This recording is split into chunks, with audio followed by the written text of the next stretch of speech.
everyone. Welcome to B3 Byte Universe, where we dive into the data-driven world of media, technology, and culture. I'm Brika Bell, one of the three co-founders of B3 Media Solutions. And I'm Sarah Boos, one of the social media analysts and marketing specialists at B3 Media Solutions. And I'm Taylor Smith. I am the social media manager at B3 Media Solutions and a social catalyst. And together we represent three generations, Gen X, Gen Y, and Gen Z, bringing you diverse perspectives of our analysis of digital trends and insights. And in each episode, we'll break down the latest in data, culture, tech, media, and sound bites that are shaping our industry today. Once a month, we'll bring you all the bites. So let's dive into our third episode of Bite Sized. All right. Exciting. So what do you have for us, Taylor? So we have some really interesting things going on in the world. So we watch history unfold definitely through memes and live streams and virality when it comes to the conclave. So the Vatican went viral and marketers weren't far behind, especially with the Chicago-born Pope Leo the what number is that? The 14th.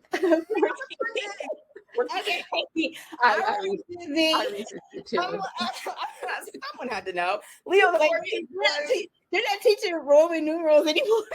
No. And even though they did teach them to me, I didn't think about how I needed to know it. I was like, oh, I should know what number that is. Chicago-born Pope Leo the 14th, who is the first U.S.-born Pope in history.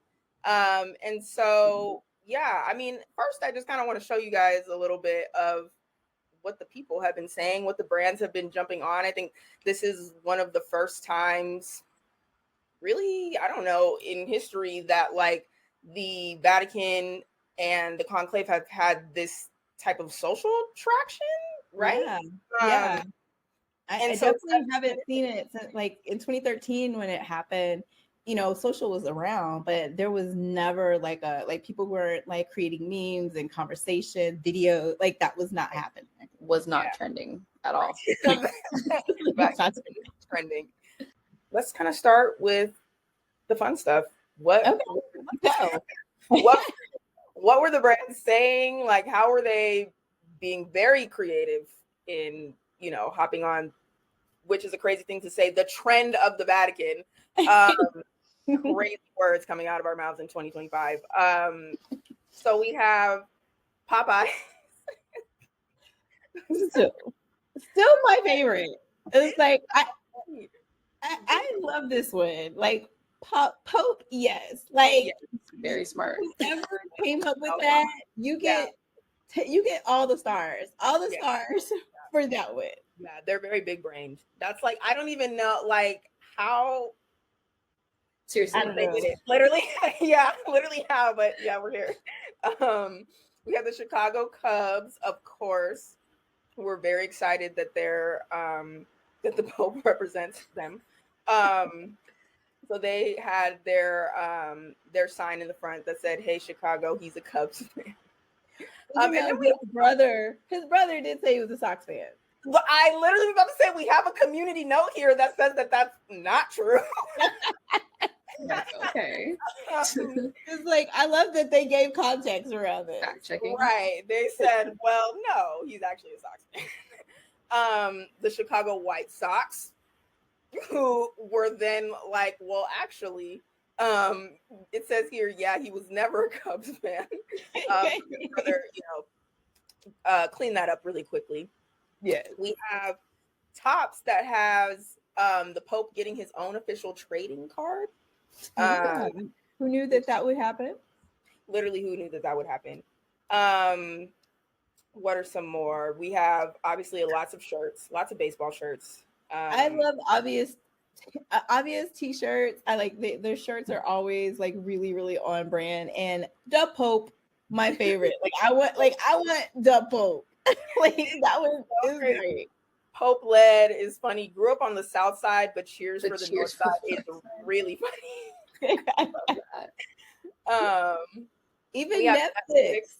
This was funny. I thought this one was actually my favorite. I thought this was super funny because Netflix really does a good job of knowing what's in their shows. Like somebody, you know what I mean? Like there is a reference and a Netflix reference for everything. For everything. Yeah, literally everything. Show. I'm from Chicago, but I moved here for a job, but the job being the Pope. The Pope. Funny, very funny. The Pope. The Pope. Merriam-Webster, the dictionary. I don't get this one. I mean, I guess people are looking up like what things mean that are like related to the papacy. So like provost, polyglot, because he speaks multiple languages. Dicastery, synodal, sacrifice, centrist, pope, sacrificial, Augustinian. I don't know why those are the top 5. Lookups, top 10 lookups, but that is sure. Lin-Manuel Miranda voice is funny though, because that is in fact a rap he would come up with. Yeah. Just those words alone, for sure. Just those words alone. We have the sandwich, Portillo's, selling the Leo in honor of the new Pope. Now, they said that the sandwich never really came out yet, so we'll see if that actually happened. The giggles, but I'm not sure I want that sandwich. And Dude Wipes replying is hilarious. Trying to get in the conversation. Right. Oh my gosh. Oh my goodness. Yeah, I missed this one. They're gonna put a Portillo's in the Vatican. They're gonna need us. That's funny. That is like Dude Wipes always comes in with like the witty banter of like you're gonna need on them. brand. On brand. And it's fair because people need wipes. Yeah. People don't use wipes like they used to. So Dude Wipes is doing. That's true. That is true. And then, O'Hare International Airport, the new Pope is from Chicago. We've got a gate and a non-stop from Rome. Ready whenever he wants to visit home. Okay. Well, the brands. I think they did a great job. The brands did a great job of like getting involved in the conversation. Right. And do you have the numbers? Like, I think it's really important to see how big the conversation actually got. Yeah, absolutely. So we have the numbers here. There is a social tool called VisiBrain. And so they kind of pulled the numbers because obviously, like we talk about a lot, most conversation happens on Twitter. Most of those tweets were conversations happening on Twitter, right? From those brands. So more than 1.3 million tweets have been published on X about the conclave in general. Insane. Yeah, that's insane. A lot. That's a lot. Yeah. Like I really would love to find out like what the tweet numbers were in 2013. Probably 50. Like the smallest amount that you could think of. Nobody was tweeting about the conclave. And then TikTok videos. So there were 363 million times that TikTok videos were viewed about the conclave, that's a lot. That's a lot of views. That's a lot of views. Like I don't think I've ever heard of a number. But I mean, I think it just goes to show how like institutions like the Vatican really have begun to embrace digital, because like that papal account now has over 50 million followers on X. Yeah. And even some of the cardinals that are a part of, have been a part of the conclave are like internet personalities. Like people follow them and are excited to be, followers of, the papacy and the cardinal. So I think that's a great reminder that even these old traditions can become trending topics and something that every brand is actually paying attention to and watching. Yeah, absolutely. Yeah. I agree 100%. Gotta stay relevant.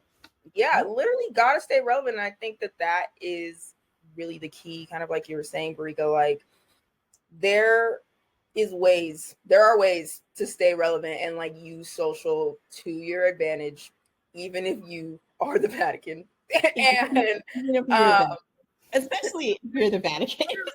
right, exactly.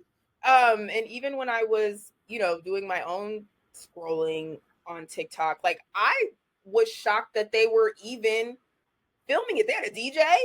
They did. They literally did. Like there were live streams. Like there were the men walking around in robes, and there's one creator, Rob Anderson, and he's really funny. He just does commentary on a lot of different things. and he was treating like he was kind of positioning it as like Love Island. So he was like, it's like it's their second day in the villa. Like, here's some of the things we saw in the stream. It was so funny, but I was like, that is really funny, but it's like also a great way for people to just get more information, for like younger people to be involved. To be like, exactly. It worked. Yeah. It worked. I was tuned in. So yeah, that's what I have for the quick bite. We'll see how it continues, because the chatter hasn't really stopped. I'm continuing to see things about Pope Leo the 14th, and so people are excited, and I think that is a good thing. And then it is kind of pushing out like more of the things that he actually stands for as well, right? Like, it's kind of like the smoke and mirrors of the fun, and then it's like people are really paying attention to, like, you know, the great things he's doing. Yeah, trying to do the world. So I think that's also awesome, like an awesome way to say, like, yeah, okay, we can have fun in games, and like that can actually create real listeners and, like, you know, and awareness. So yeah. Is it time for our game? Yes, it is. All right. So we are going to kick off 2 truths and a stat, where I will give you guys 3 different statistics, you guys being Breek and Taylor, but viewers, please feel free to put in your input in the comments. And you guys have to tell me which are the 2 truths and which is the lie. Okay.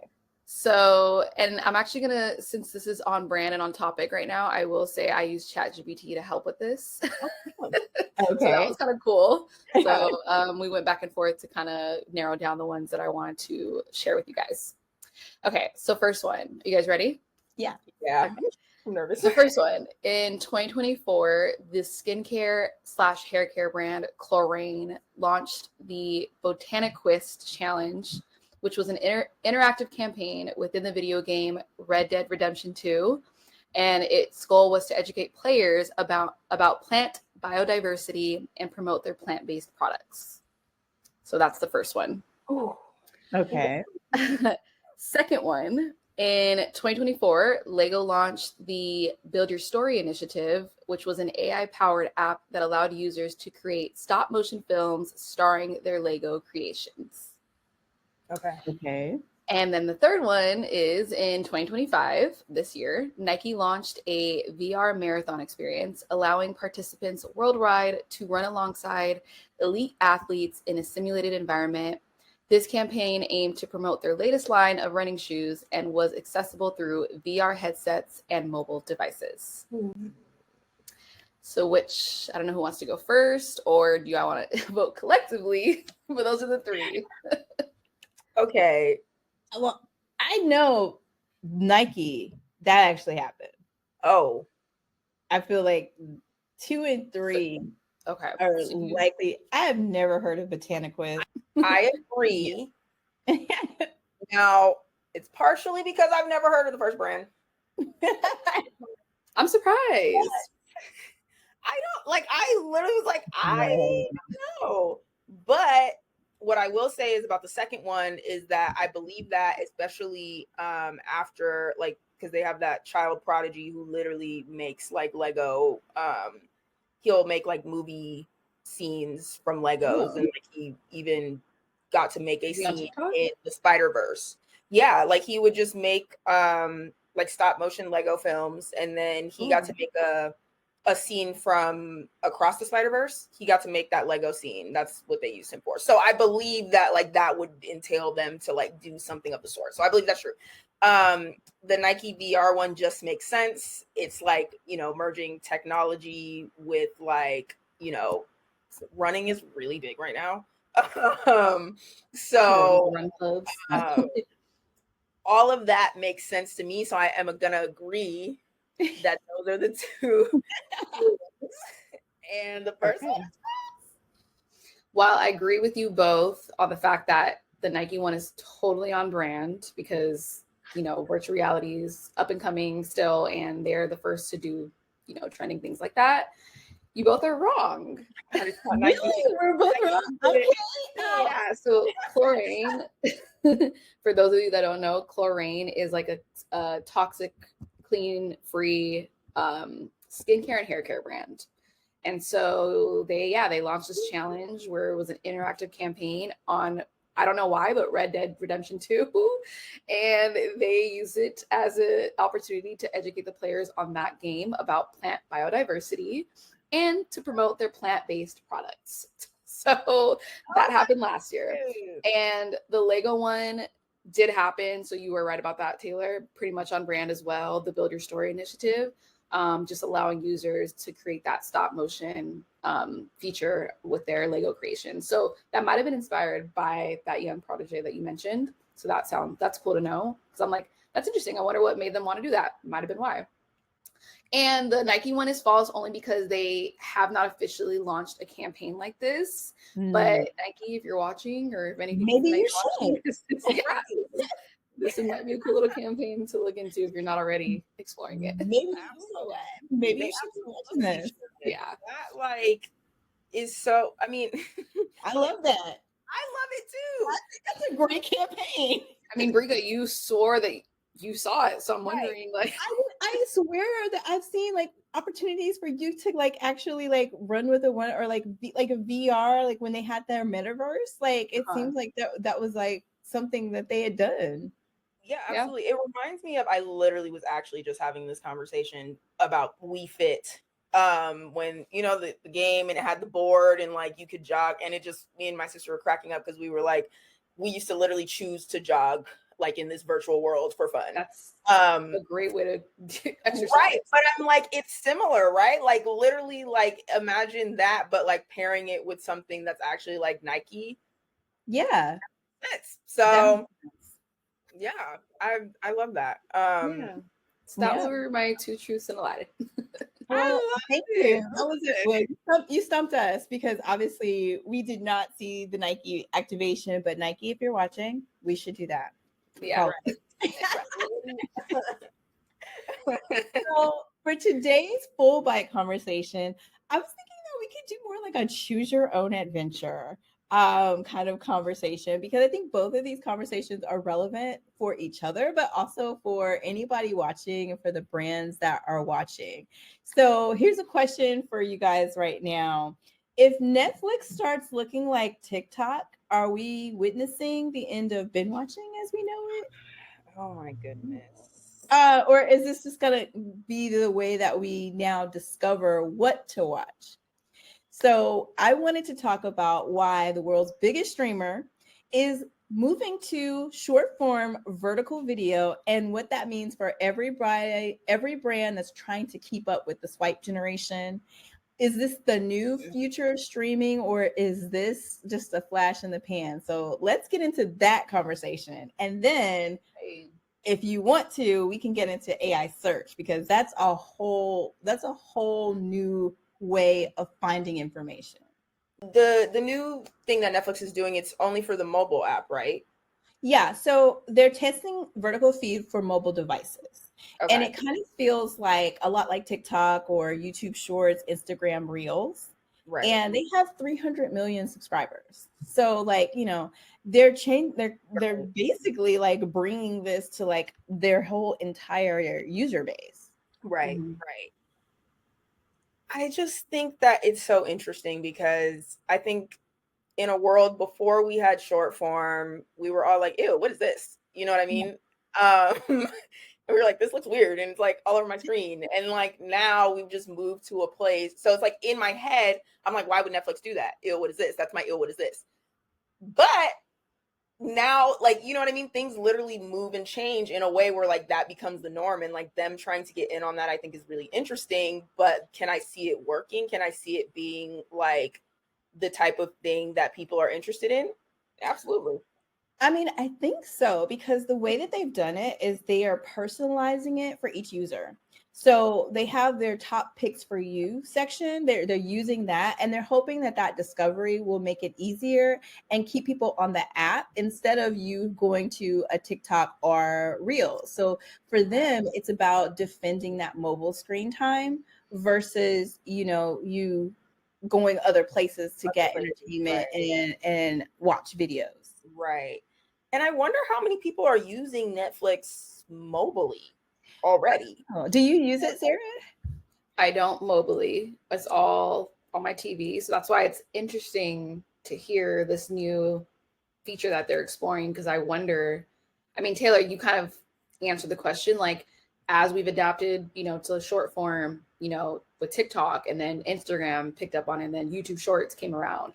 I think it's going to be the same idea, especially if people are used to watching on their mobile devices.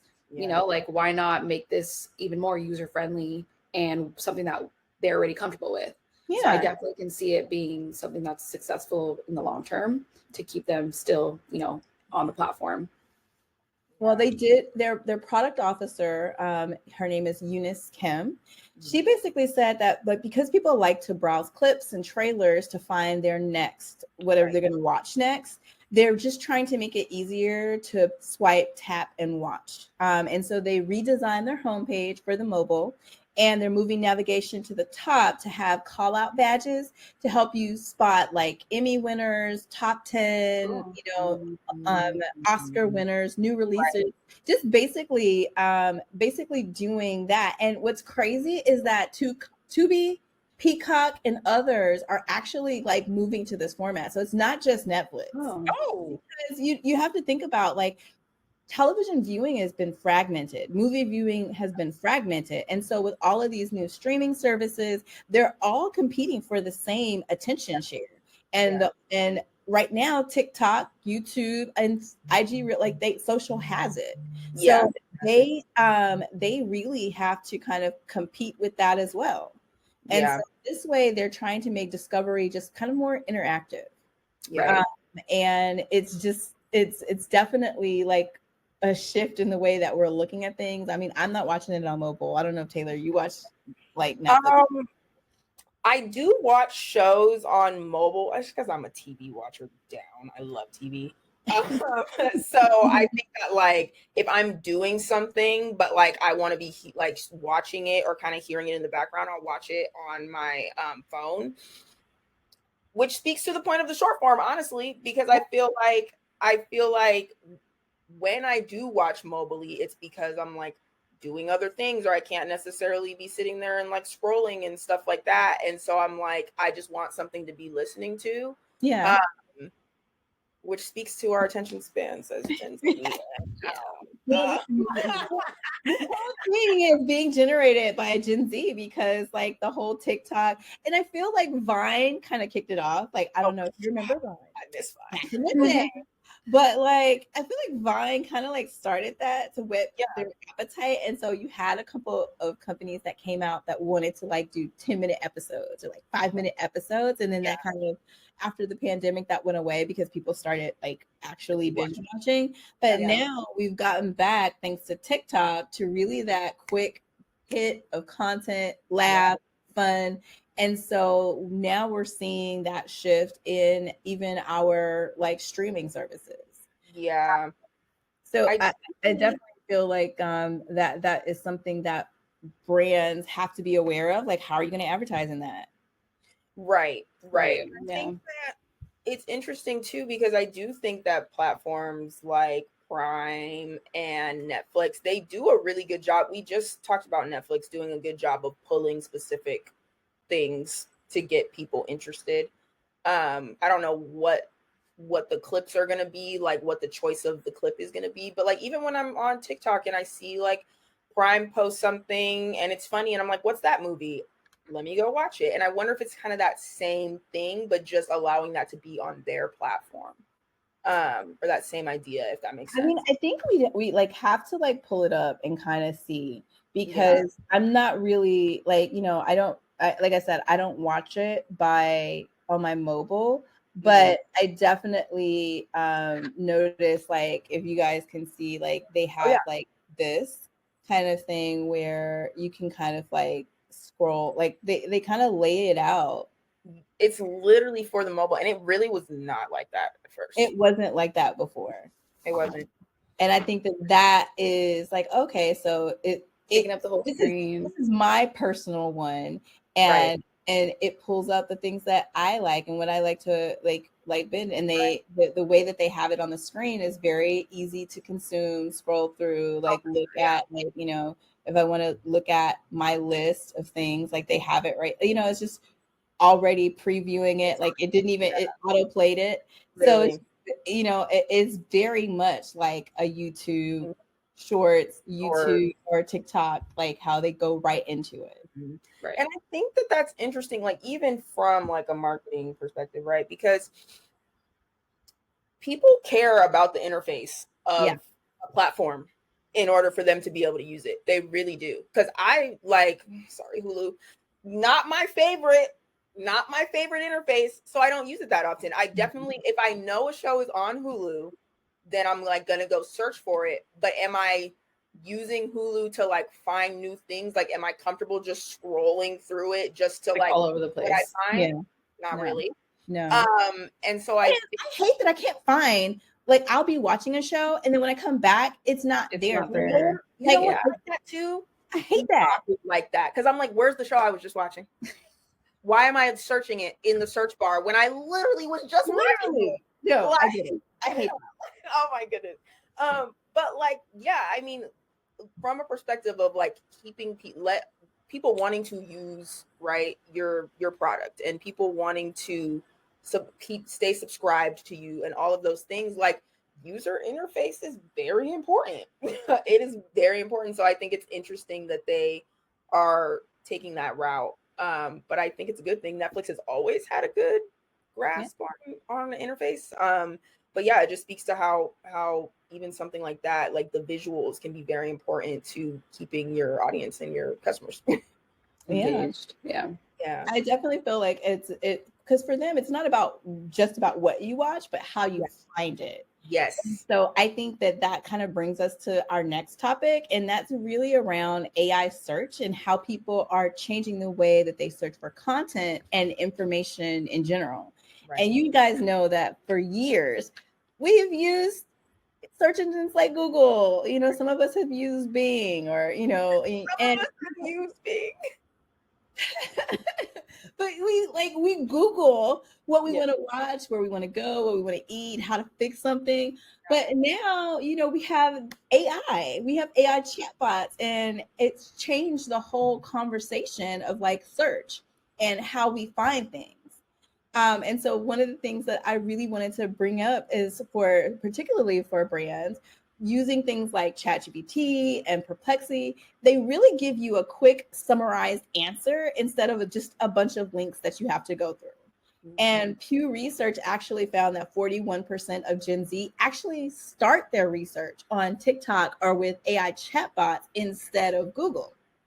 And Google said itself that 40% of young people actually prefer a platform that offer visual or conversational search experiences. So with that, I mean, I 100% agree. I actually I think sometimes I think it's just because I am a visual person, but then I think I'm realizing more that and to the point of even Netflix's interface, visuals really help people.